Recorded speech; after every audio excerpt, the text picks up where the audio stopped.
Arizona Territory, summer of 1878. The sky was a sheet of steel. The sun burned without mercy. Wind scraped across the cracked earth, carrying nothing but dust and silence. Elias Crow stood motionless in the doorway of his barn, his weathered hand wrapped around a wooden bucket, its contents barely covering the bottom. Not even enough to fill a coffee mug. His last water.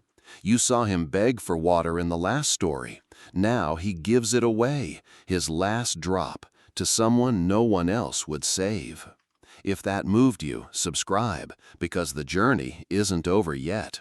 3 days without rain, 7 days since the well ran dry. His cattle were collapsing in the field, eyes glazed, ribs pushing through hide. The vegetable patch behind his cabin had turned to dust. Tomatoes shriveled on the vine like dying hearts. Inside his shirt pocket, crumpled against his chest, was the bank's final notice. 12 days. That's all he had left before they took everything. The land, the house, the last memory of Sarah. He squinted across the open plain, but there was no movement, no clouds, no wagons, no help. Just heat waves dancing off the earth like ghosts. He stepped forward.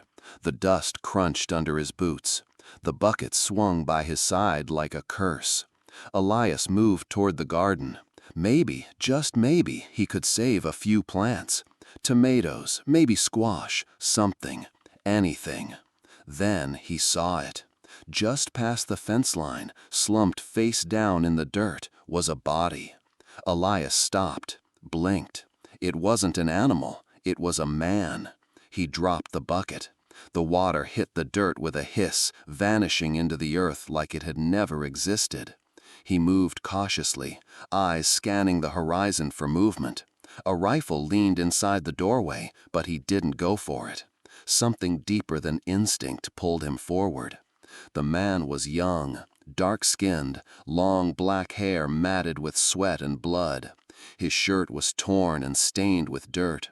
A deep gash across his shoulder had stopped bleeding, but barely. A knife was still gripped in his limp hand. Apache. The word hit Elias like a shot. His neighbors spoke of raids, of violence, of white men gutted and cattle stolen in the night. This man could be dangerous, could be a scout, could have friends nearby, could be bait. But he was dying. Lips cracked and bleeding, skin blistered from the sun.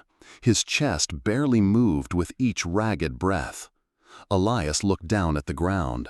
The water, gone. His jaw clenched. One part of him screamed, "Get back inside, bolt the door, let the desert take him." But another part whispered softer, stronger. What if it were you out here? What would Sarah say? He hesitated, then turned back toward the barn. Inside, behind a stack of dry feed sacks, he kept one last jug. Rainwater from spring, saved in glass. He retrieved it with trembling hands. When he returned, the Apache's eyes fluttered open. Just a sliver, just enough to meet Elias's. Not rage, not fear, just exhaustion, and something close to pleading. Elias knelt, cradled the stranger's head, and lifted the jug to his lips. The water flowed, cool, clear, sacred.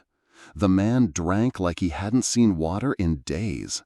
Elias didn't stop him, not until every last drop was gone. He didn't know it yet, but that decision, right there in the dirt under the Arizona sun, would change not just his life, but the fate of 7 tribes, a forgotten war, and the future of the land itself. And it all began with a dying man and a single act of mercy. The man coughed hard, the water fighting its way down a throat torn by thirst. Then he went still again, breathing shallow but steadier than before. Elias stayed beside him, watching. Dust drifted past on the breeze, catching in the folds of the man's torn shirt and the blood-caked edge of his wound. Minutes passed. Then the stranger stirred. His fingers twitched, his lips moved. Then, slowly, his eyes opened fully. dark and alert despite the pain. Elias tensed, heart pounding. The man blinked, tried to sit up, but groaned and fell back, his hand instinctively reaching for the knife still strapped to his belt. "I wouldn't," Elias said quickly, raising his palms. "You're hurt, and I just gave you water." The Apache stared at him. His voice, when it came, was hoarse but steady. "You give water? Why?" Elias hesitated. It was a simple question, but not one with a simple answer. "Because Sarah would have wanted me to. Because no man deserves to die alone in the dirt. Because I'm tired of watching everything around me die." But all he said was, "You were dying." The man's brow furrowed. Suspicion lingered in his eyes. White men never help Apache, always shoot first. He tested his shoulder again, this time with a wince. Blood had started to clot, but the skin was angry and hot. "Maybe I'm different," Elias said. The words felt dry in his mouth, like sand. He hadn't spoken to anyone in days, not since the last trip to town. He'd returned with less money and more bad news. He didn't even know why he was talking to this man. He should be afraid. The Apaches were warriors, proud, dangerous. Elias had heard stories. Everyone had. And yet, there was something in the way this one looked at him. Not like prey, not like an enemy, just another soul caught in the same fire. Without breaking eye contact, the Apache reached into a pouch tied to his waist. Elias's fingers twitched, ready to run or fight. But the man moved slowly, ritual-like. He pulled out a bundle wrapped in animal hide, fingers trembling from weakness. "My name is Taki Iona," he said quietly. "I am nephew of Chief Iron Bear." He unwrapped the bundle to reveal a small carving of turquoise shaped into an eagle in flight. "This is sacred," Iona said. "It mark you as friend to 7 tribes." Elias stared at the carving. "I don't understand." "You saved my life," Iona said simply. "Apache law demand payment. Now you carry spirit of water. Apache will see this." He held the carving out. Elias hesitated, then took it. The moment the eagle touched his skin, he felt warmth, faint but real, radiating from the stone. Iona's eyes widened. "Spirits, they know." Before Elias could respond, Iona looked past him, toward the horizon. His voice changed, urgent, dreaded. "They come, warriors, maybe 50, maybe more. They look for me. If they find me wounded on your land—" He didn't finish the sentence. He didn't have to. Elias felt the air shift, felt the weight of something much bigger than drought or debt pressing down on him. The carving in his hand suddenly felt heavier than gold. "You mean they'll think I did this to you?" Iona nodded grimly. "To them, you are white man, with dying nephew of Apache chief on your land. They will not ask questions." Elias stood slowly, eyes scanning the empty plain. Somewhere, out there in the shimmering heat, hooves were coming. Dust would rise. Judgment would follow. And this dying man at his feet, might be the only one who could save him, or damn him. The wind picked up across the Arizona plain, stirring loose dirt and brittle stalks of dead corn. The silence between Elias and the wounded man was heavy, broken only by the rasp of Iona's breathing. Elias crouched in the shade of the fence, the turquoise eagle still warm in his hand. It didn't look like much, just a stone carving, smooth and cool, shaped like an eagle mid-flight. But somehow it pulsed faintly against his skin, like it held a memory older than the dust beneath their feet. "You said this marks me as a friend?" Elias muttered. "To who? Just your tribe?" Iona's eyes flickered open. "To all 7. 7 what?" 7 Apache tribes, 7 bloodlines, 7 fires. Elias glanced at the carving again. And this little thing makes them all like me? Iona gave a dry cough that might have been a laugh. No, it makes them pause, makes them wonder. Makes them listen, maybe, for half a breath before deciding to kill you. That's not very comforting, Elias muttered. It is more than any other white man gets. He had a point. Elias had grown up hearing about Apache raids, some true, some not. He'd seen the fear in his neighbor's eyes every time someone's barn burned or a cow vanished. Nobody ever talked about giving them water. He looked down at the eagle again, its turquoise glow soft in the midday sun. "I didn't ask for this," Elias said. "No," Iona replied, "but you earned it." The words landed hard. Elias didn't feel like he'd earned anything. He hadn't saved Iona out of nobility, not really. It had just felt wrong to let someone die, especially out here, especially alone. "I'm just trying to survive," Elias said. "So am I." Iona tried to sit up straighter, but winced as pain flared through his shoulder. The gash looked bad, red, swollen. If it got infected, the carving in Elias's hand wouldn't save either of them. "Let me help," Elias said, and reached for his last clean cloth, soaking it with a few precious drops from his near-empty canteen. As he pressed it to the wound, Iona didn't flinch. "Your name," Iona said suddenly, between breaths. "What is it?" "Elias Crow." Iona nodded slowly. "My name is Takia Iona, nephew of Chief Iron Bear." Elias froze. He looked at the man again, at the strong jaw beneath the dried blood, at the ceremonial pouch still tied to his belt, at the calm, quiet fire behind his eyes. "This is going to be a problem, isn't it?" Iona nodded. "If they find me like this, on your land, with no water and blood on my chest, they will not ask what happened. They'll assume I did it. They will assume you tortured me, left me to die." Elias stood and began pacing. The dust kicked up beneath his boots, sticking to the sweat on his neck.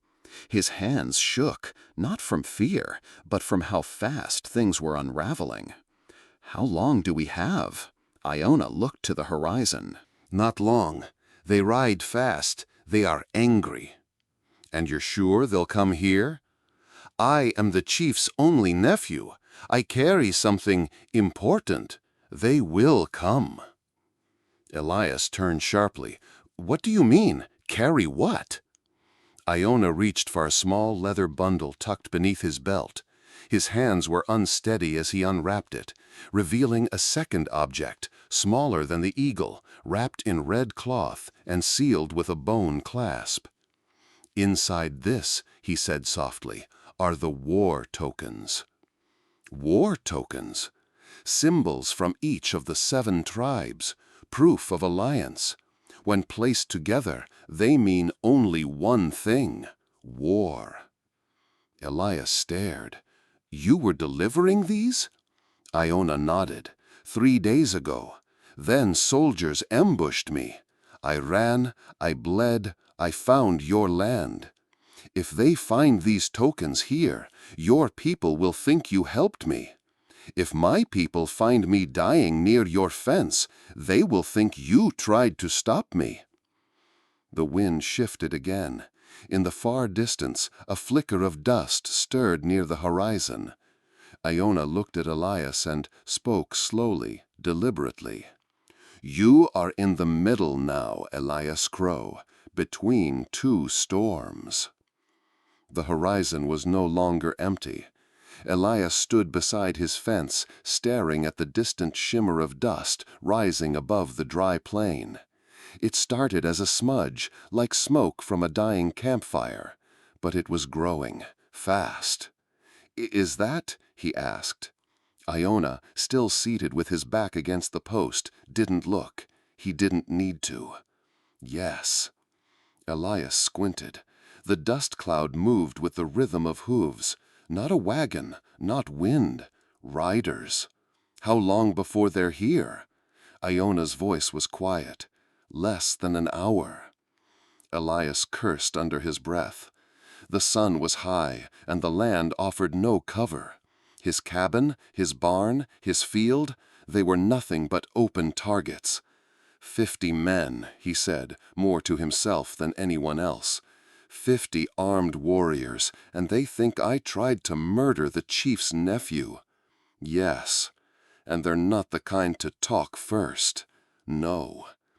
Elias rubbed the back of his neck. Sweat clung to his shirt like glue.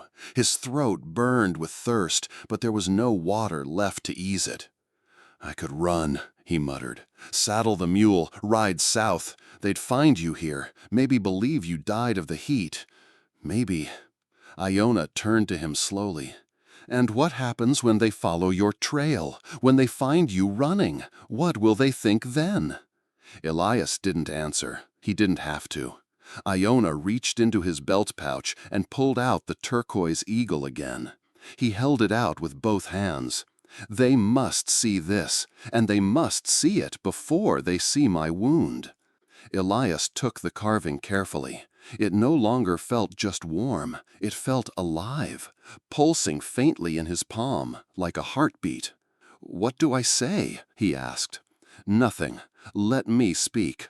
But hold it high. Show them you are not a stranger. Show them the spirits see you." Elias nodded, though his stomach twisted. "You're sure that'll be enough?" "No," Iona said honestly, "but it is the only chance we have." The wind shifted again. Elias could hear it now, the distant rumble. Low, rhythmic, hooves. He looked back toward his cabin. He had no rifle ready, no defenses. Just a dying man, a carved eagle, and a past due notice stuffed in his shirt pocket. "Tell me something, Iona," Elias said as he turned back to the Apache warrior. "Why were you the one sent to carry the war tokens?" Iona looked down for a moment, then up again. "Because my uncle trusts me. Because I believe in peace." Elias blinked.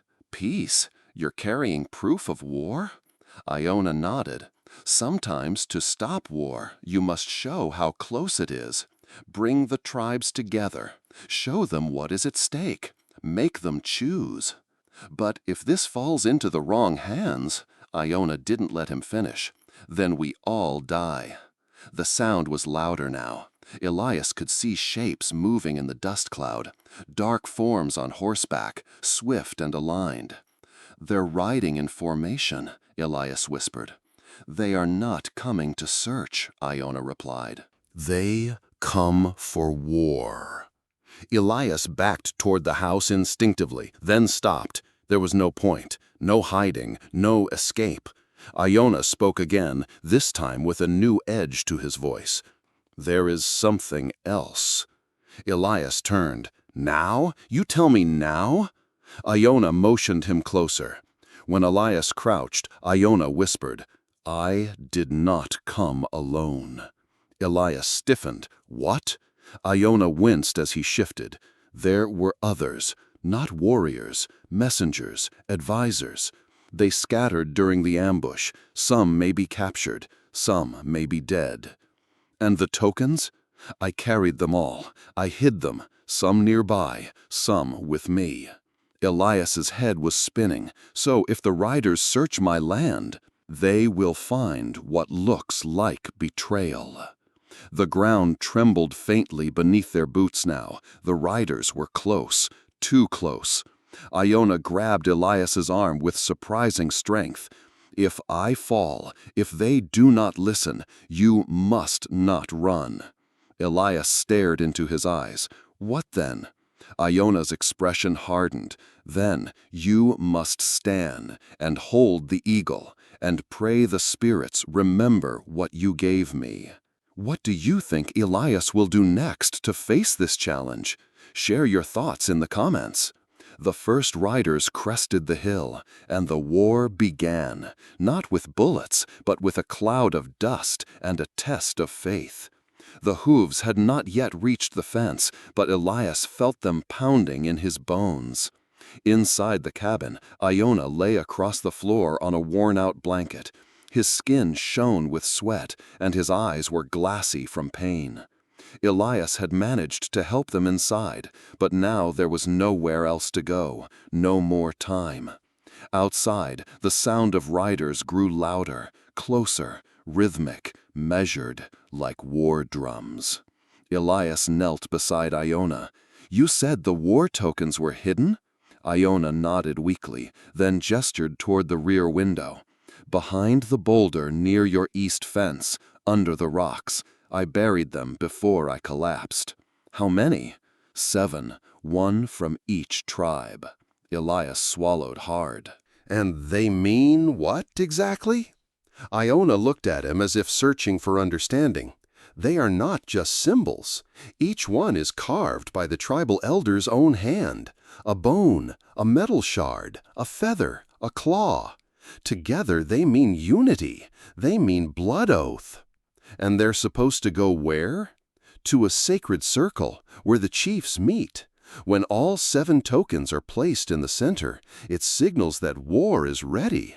Not just talk, not just threat, a real campaign, planned and approved." Elias ran a hand down his face. "And you were carrying them?" "Yes, under seal of peace. But soldiers ambushed me near Fort Bravery." "The army?" Iona nodded slowly. "They knew something.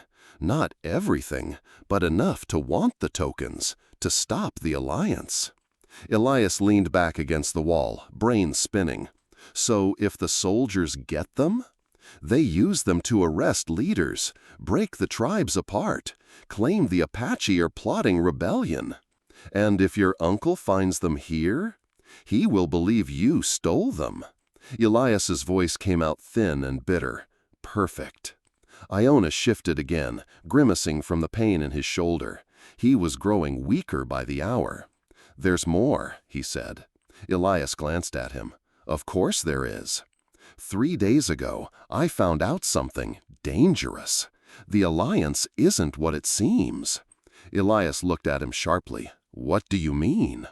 Iona's voice dropped to a whisper, hoarse and urgent. 3 of the 7 tribes, Blood Apache, River Apache, and Night Apache, have other plans. They agreed to the alliance, yes, but not to fight the soldiers.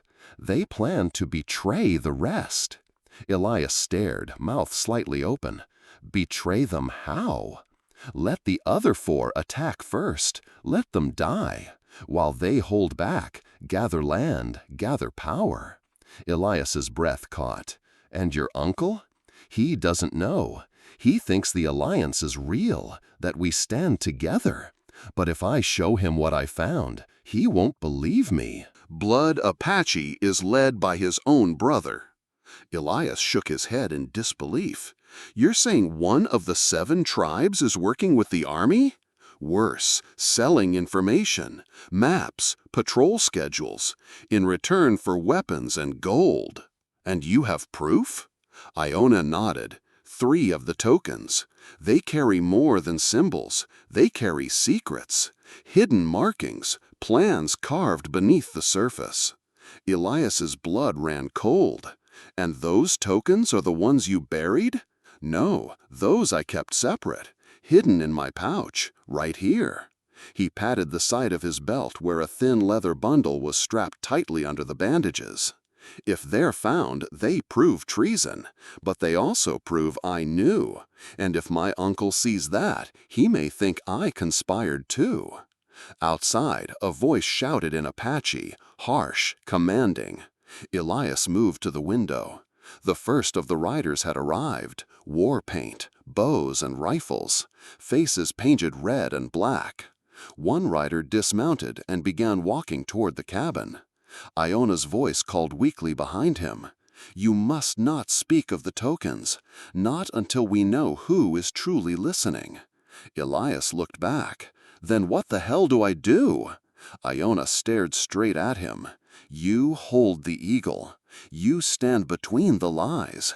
And if the time comes, you choose which truth to die for. A thunder of hooves pounded across the dry Arizona earth as the Apache war party approached. Elias stood at the edge of his porch, his boots dusted with the red of the land, the turquoise eagle clenched tightly in his calloused hand. Behind him, inside the cabin, Iona lay weak and bleeding, trying to sit up with one arm pressed to his wounded shoulder. The first riders crested the hill. 50, maybe more. They moved like a single creature, disciplined, deadly. Paint streaked their faces, rifles slung across their backs, tomahawks glinting at their sides.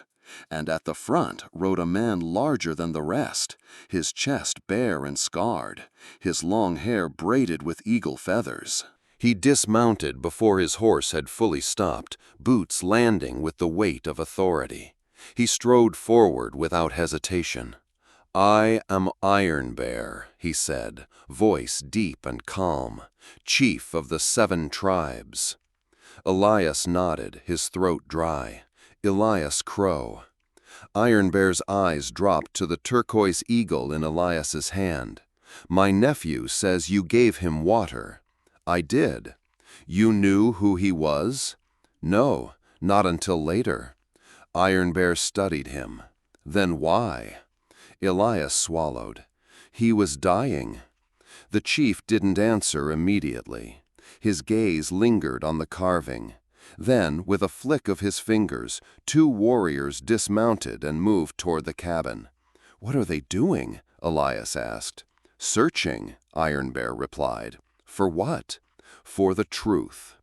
Elias stepped back, heat rising in his chest. "You think I hurt him?"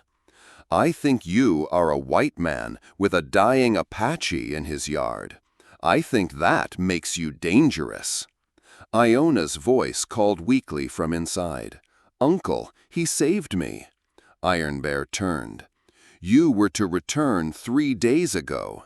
Instead, I find you bleeding, lying on white man's land, carrying sacred tokens meant for the tribal alliance." Elias blinked. "You didn't tell me that part." Iron Bear looked between them, his expression unreadable. "The tokens, where are they?" Iona took a shaky breath. "I hid them, outside, by the east fence." Iron Bear's face darkened. "Why?"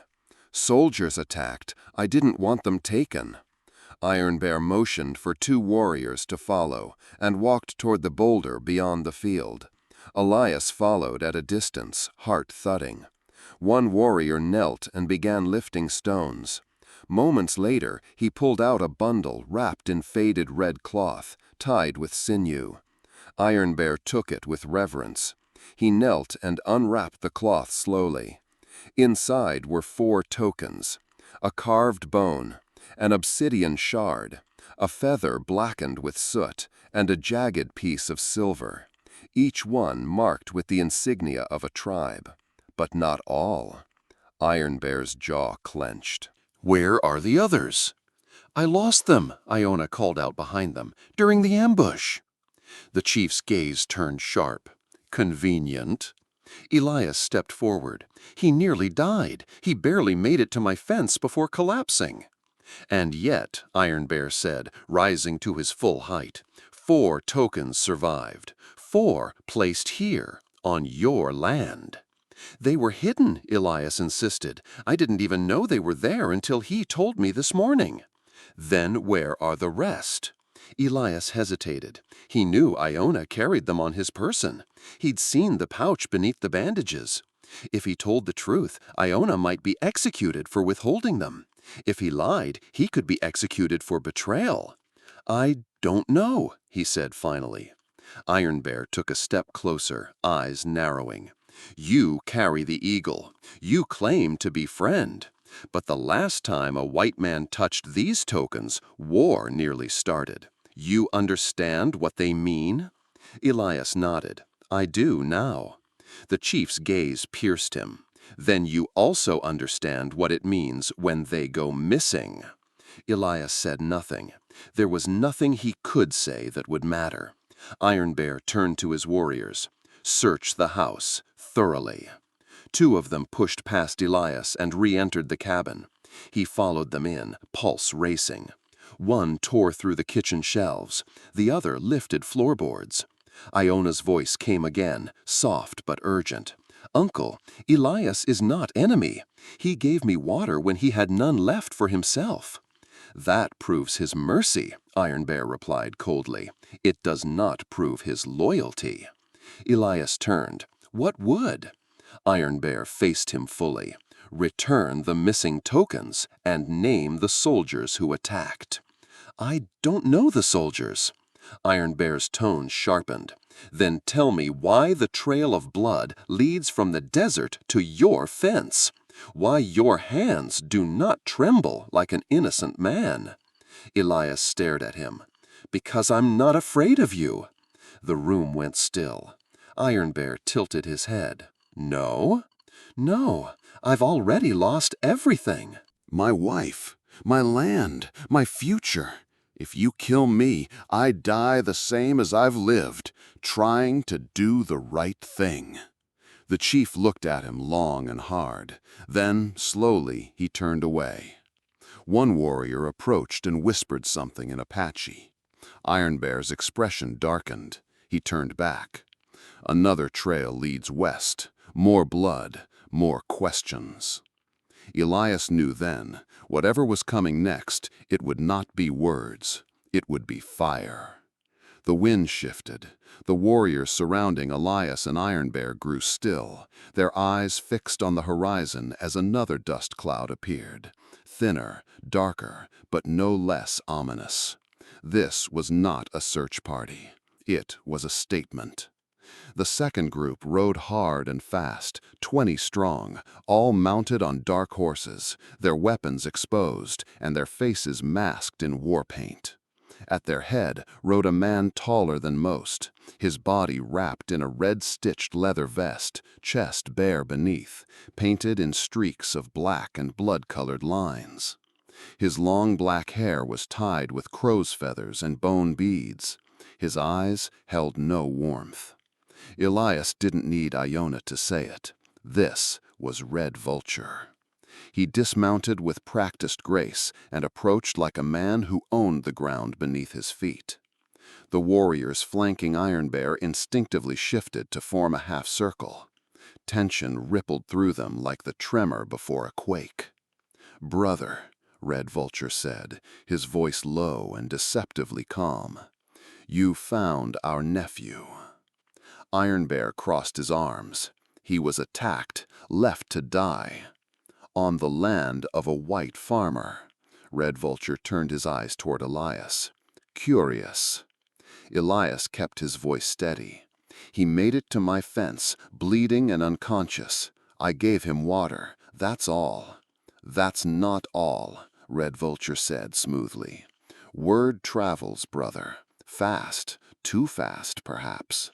Before I left, one of our scouts returned from Fort Bravery. He'd captured a wounded soldier. That soldier said something interesting." Elias clenched his jaw. Red Vulture continued.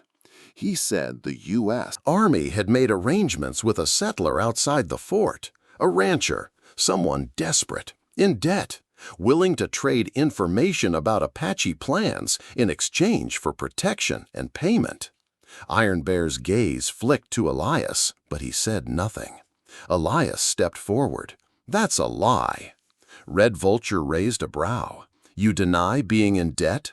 "I'm not denying that," Elias snapped. "But I've never spoken to a soldier in my life. I've never made any deal." Red Vulture smiled faintly. "Convenient." He gestured to one of his warriors, who rode forward, dragging a man across the back of his saddle. The figure was bound and bloodied, a soldier, uniform tattered, lips split. "This man," Red Vulture said, "claims to have been part of the ambush that nearly killed my nephew. He says his unit intercepted Apache couriers based on information leaked by a rancher." Elias's heart pounded. That could be anyone. "But he described you," Red Vulture said coldly, "right down to the crow tattoo on your forearm." Elias blinked, then slowly pulled back his sleeve.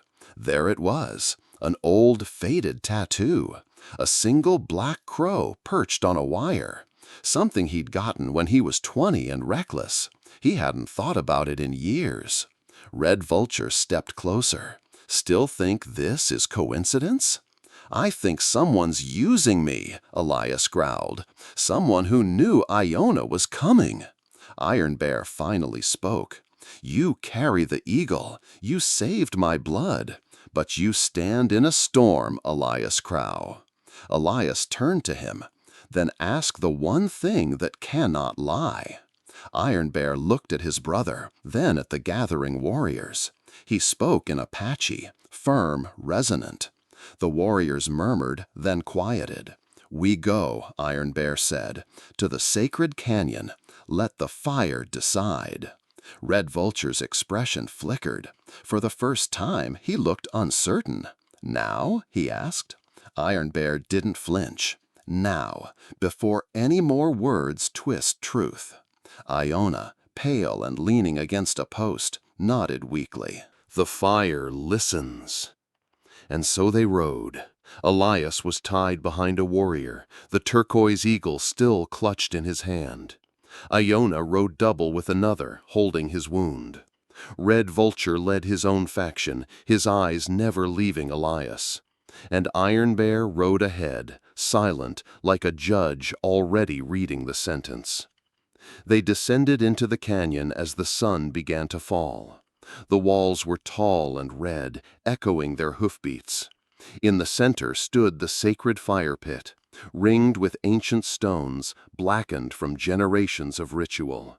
Elias was pulled from the horse and shoved forward. The warriors formed a circle. No one spoke. Iron Bear stood beside the fire, flint in hand. "The spirits will judge." Elias looked to Iona, who gave a faint nod. "You must speak truth, and if the time comes, reveal the three." Elias's fingers brushed against the inside of his coat. The 3 hidden war tokens lay wrapped in leather, burning through his skin like secrets. This was it. There would be no running, no hiding, just fire and truth. The sun hung low above the canyon rim, casting long shadows that flickered like ghosts across the red rock walls. The air was thick with dust and something older, something sacred. In the center of the stone circle, warriors stacked dry branches and brushwood. Iron Bear knelt beside the pit, whispering an ancient prayer in the Apache tongue. Then he struck flint to stone. Sparks leapt. Fire answered. Flames danced upward, orange and hungry. The circle of warriors closed in. Elias stood at the edge of the pit, his hands unbound now, but not free. Sweat beaded on his brow, not from fear, but from the heat of fire and judgment. Iron Bear rose and faced him. "Step into the ring. If you speak lies, the spirits will know. If you speak truth, they may show mercy." Red Vulture folded his arms, smirking. "Or the spirits may be thirsty." A few of his warriors chuckled. Elias ignored them. He stepped forward. Iona, leaning against a boulder, caught his eye. He gave the faintest of nods. Now, Elias took one more step. Then, from inside his coat, he pulled 3 small bundles, each wrapped in leather, bound with a red thread. Gasps rippled through the warriors. Red Vulture's eyes narrowed instantly. "What is that?" Elias raised his voice, loud and clear. "The missing war tokens!" Murmurs erupted in every direction. Iron Bear's face tightened. "You had them?" "I was given them," Elias said, "to protect, to reveal, not to steal." He unwrapped the bundles slowly, deliberately. One by one, he dropped the tokens into the fire.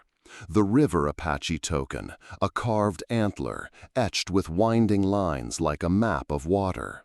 The Night Apache token, obsidian, polished to a mirror shine, symbols carved deep into its face. And the Blood Apache token, a jagged shard of red stone, pulsing faintly in the flame's light. As each token hit the fire, the flames flared, licking higher. Then something strange happened. The fire shifted color, first blue, then green, then gold. And from within the flames, images began to form. Not visions, not illusions. Symbols, clear, real, moving like ink across parchment. On the River Apache token, a symbol of gold, hands exchanging it beneath a mountain, a bribe.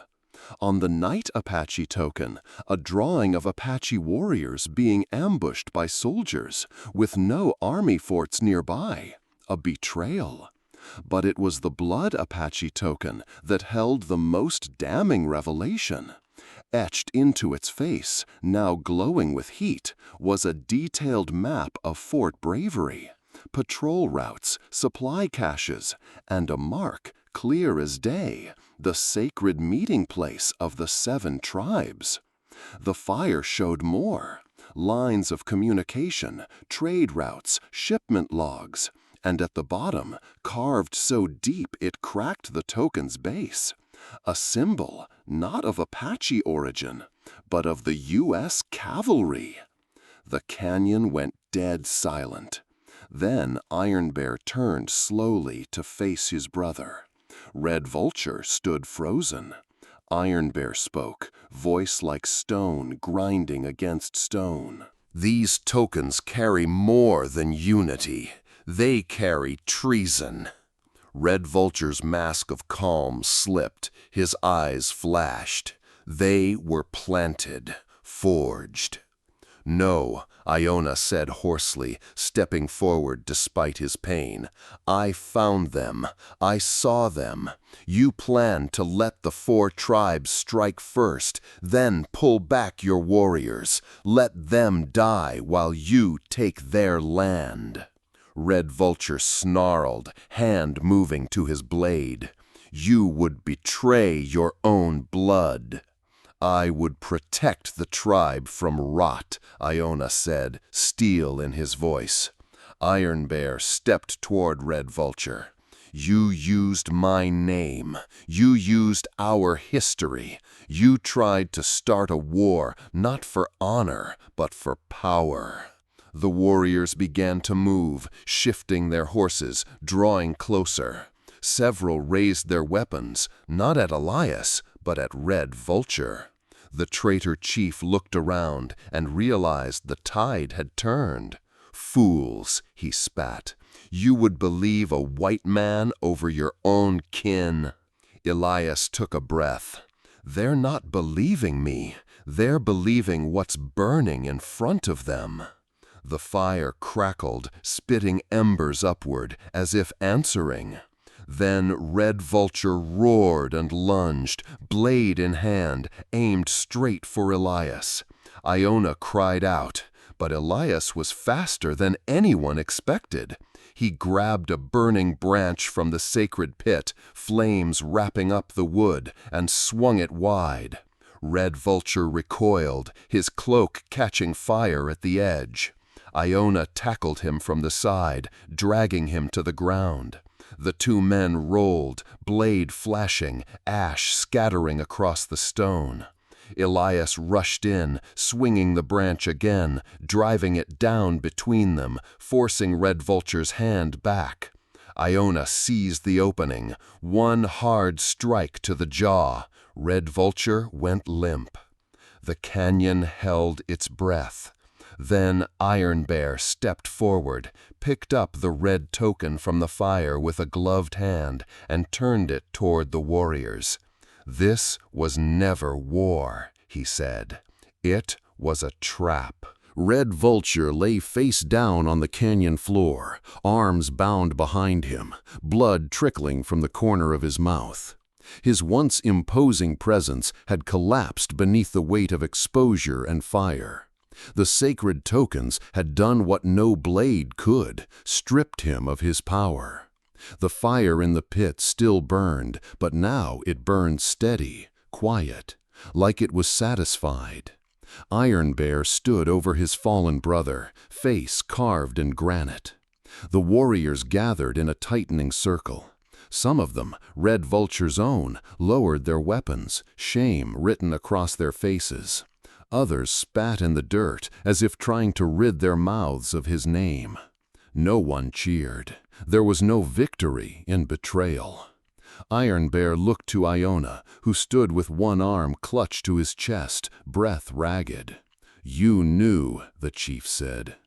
"I suspected," Iona replied. "I needed proof. Elias gave me time." Iron Bear turned to Elias then, dust-covered, sweat-soaked, the sleeve of his shirt half-burned from the firebrand he'd wielded.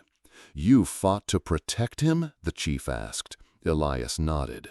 "He would have been dead before he could speak. The truth would have burned with him." A long silence followed. Then Iron Bear reached down and pulled the turquoise eagle from around Elias's neck, where the warrior beside him had looped it earlier during the ride. The chief held it up for all to see. "This man is no enemy." He stepped forward and placed the eagle back into Elias's hand. "He is chosen." Elias said nothing. He couldn't. His throat was tight, his chest still pounding from adrenaline. But he looked Iron Bear in the eye, and the chief nodded, as if he'd heard every word Elias couldn't say. Red Vulture groaned from the ground. "You would believe him over your own brother?" Iron Bear crouched beside him, voice low but deadly clear. "You are not my brother anymore." He stood and addressed the circle. Red Vulture conspired with the army. He planned to sacrifice 4 tribes, slaughter his own blood, and sell sacred land for gold. The spirits have judged. We will carry out their sentence. He pointed to 2 warriors. "Bind him, ride him to the Black Ridge. Leave him with water and nothing else. If the spirits want him to live, they will show mercy." The warriors obeyed. No one protested. As they lifted Red Vulture, he thrashed once, twice, but there was no more strength behind it. Just a desperate, dying pride. As they disappeared into the canyon shadows, Iron Bear turned back to Elias. "You held the tokens, you faced the fire, and you revealed what many feared, but none dared say." "I didn't do it for glory," Elias said quietly. "I know," Iron Bear replied. "That's why it mattered." Then he did something no one expected. He reached into his saddlebag and pulled out a leather pouch, thick and heavy. Inside, the contents glinted gold, silver, turquoise, obsidian, and more. The 7 tribes gathered this wealth to buy weapons, horses, and supplies for war, Iron Bear said. But a war built on lies ends in ash. He handed the pouch to Elias. "We give it to the man who stopped it." Elias stared at it, stunned. "I don't want." "It is not payment," the chief said. "It is gratitude." Elias slowly accepted the bag. It weighed more than coin. It carried the weight of lives spared, of peace restored, of something deeper than either side had ever imagined. Iona stepped forward, voice low. "This is not just for what you did today. It is for what you didn't do 3 days ago, when you had water and I had nothing." Elias looked at him, something tightening in his chest. "You would have done the same." Iona smiled faintly. "No," he said, "I wouldn't. That's why it had to be you."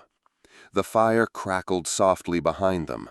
Above, the sun was beginning to dip below the canyon rim, painting the sky in shades of gold and crimson.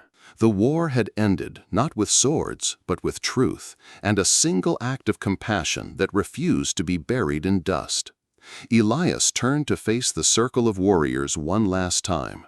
He wasn't Apache. He wasn't a soldier. He wasn't a hero. He was just a man who gave water to a stranger. But sometimes that's enough. 3 days later, it rained for the first time in 8 months. It wasn't much, just a scatter of fat drops, but it tapped on the tin roof of Elias Crow's ranch like a long-forgotten visitor knocking on the door. The sky, once a sheet of white fire, now broke into deep gray streaks, and the parched Arizona soil drank eagerly. Elias stood on the porch, weathered shirt still bearing scorch marks from the sacred fire. In his hand, a chipped mug of coffee gone cold. In his heart, a silence that didn't feel like loneliness anymore. Out near the pasture, Iona moved slowly along the fence, one arm still bound from the canyon fight. He walked beside a new horse, tall, obsidian black, and proud. A gift from Iron Bear, they said. Not just any horse, a war mount of the Bloodwind tribe, bred for speed and endurance, never before given to an outsider. Iona had named it Stormwatcher. Farther off, 3 Apache warriors kept camp near the ridge, watching not Elias, but over him. Not as guards, as kin. Since the fire revealed Red Vulture's treachery, word had spread like desert wind. Across the tribal lands, stories emerged. The white rancher who carried the war tokens, who faced the flames and didn't flinch, who turned a blade of war into a bridge of peace. Some called him the Firekeeper. Others, he who broke the false arrow. Elias called himself nothing. He was just a man who once believed he had nothing left but a dying ranch and a faded tattoo. Now, he had something else, something heavier than gold, but lighter on the soul. A chance to begin again. Later that afternoon, a group of tribal elders arrived on horseback, men and women from the 7 tribes, dressed in feathers, leather, and bone. They brought with them tokens, not of war this time, but of trust. A carved pipe passed from elder to elder. A woven blanket dyed in sacred colors. A bag filled with stones, turquoise, moonstone, obsidian. And at the bottom of the bag, a deed, inked on thick parchment, stamped with tribal seals. It was land, 50 acres, once held in dispute, now granted to Elias Crow by the united vote of the 7. To be protected, not exploited, worked by him, not owned by force. Iron Bear dismounted and handed him the scroll himself. "You saved more than a life," he said. "You saved our future." Elias took it, unsure what to say. "I don't know if I deserve this." "Exactly why you do." Behind them, Iona smiled faintly. That night, around a fire of mesquite and juniper, they feasted. Venison stew, fry bread, hot coffee boiled in black kettles. Warriors sang songs of the old days, and the young ones listened, for once without asking to leave. Elias sat beside Iona, watching flames rise. He didn't say much, didn't need to, because when Iona leaned over and said, "The rains are coming for real tomorrow," Elias just nodded, smiled, and said, "Let 'em come." Spring came early that year. By late March, the cactus bloomed purple, and green pushed through the dust like a second chance. The Crow Ranch, once dry and cracked like forgotten parchment, now stirred with life. Crops sprouted again, the well held steady, and laughter, once an intruder, now belonged there. But the biggest change didn't show in the soil. It showed in Elias. He still wore the same boots, still rose with the sun, still fixed his own fence with more stubbornness than skill. But his steps weren't weighed down anymore. His eyes weren't hollow. He wasn't surviving. He was living. And every year, on the first new moon of spring, riders came from every direction: Comanche, Apache, Zuni, Hopi. They brought drums, gifts, and stories. They didn't call it a council. They called it the Gathering of the Saved. They built a new fire pit in the center of Elias's land, using stones brought from the canyon where truth once burned hot. Around it, they shared legends and bread, taught children to dance, and remembered the moment peace was chosen over vengeance. At the edge of the circle stood a post. On it, the turquoise eagle once worn by Elias. He'd mounted it there himself, not as a trophy, as a reminder, because symbols, he'd learned, don't matter unless they're lived. Iona became more than a warrior. He returned to his people, not just as a survivor, but as a voice of renewal. In time, he led negotiations with nearby settlements, forging new pacts that didn't depend on blood. Some called him too soft, but none could ignore his fire. And Iron Bear, older now, his hair more silver than black, visited often. He never stayed long, but when he came, he always stood quietly by the fire for a few minutes before saying a word, as if listening for something only the flames could say. Elias never remarried, not because he didn't want to, but because he didn't feel the need to fill something that had already been transformed. He had people now. He had purpose. And one evening, when a young Apache boy, barefoot, wide-eyed, asked him, "Why did you save Iona when you had nothing left?" Elias thought for a moment, staring out over the land. Then he said, "Because if I let him die, everything inside me that was still alive would have died too." The boy didn't answer, just nodded, and stared at the fire like it was explaining something words never could. That night, the wind picked up softly across the plain. Somewhere in the distance, a lone coyote howled, low and long. Elias sat back in his chair, boots up on the railing, coffee cooling in his hand. And though his house was old, and the land had seen storms, and the world would never be perfect, there was peace here, hard-earned, held together not by fences or rifles, but by trust, by choice, and by the kind of courage that doesn't wear a badge or ride a war horse. Just a man, just a moment, just one cup of water offered when it mattered most. In the end, it wasn't the fire that defined Elias Crow. It wasn't the war paint, the sacred tokens, or even the choice to stand before 50 armed warriors. It was a wooden bucket, a sip of water, a moment of mercy when the world gave him every reason to turn away. That's what makes a man part of legend, not because he was born to be great, but because he chose to be good. This story reminds us that in the true Wild West, the greatest battles weren't always fought with bullets, but with conscience. Out there, under the same brutal sun and endless sky, men were tested not just by enemies, but by the question, who will you be when no one is watching? Elias Crow gave away the last thing he had, and in return, he found everything he'd lost: purpose, community, and peace. And through him, we're reminded that kindness isn't weakness. It's the most dangerous, powerful weapon in a world built on fear. But the West wasn't just built by men like Elias. Sometimes it was broken by others. In our next episode, we follow the trail of another man, a deputy who vanished for 7 years, only to return with scars, secrets, and a prisoner he refused to speak about. A prisoner who claimed to be his twin. What happened in the desert? Why did the town he once protected now want him dead? And who, in the end, is telling the truth? This isn't fiction. These are the true Wild West stories they didn't want written down. But we're telling them anyway. So if Elias's story moved you, stay with us. Subscribe. Comment what you'd do in his boots. And saddle up, because this next tale, it starts with a noose and ends with a gun that never fired. We'll see you on the next ride.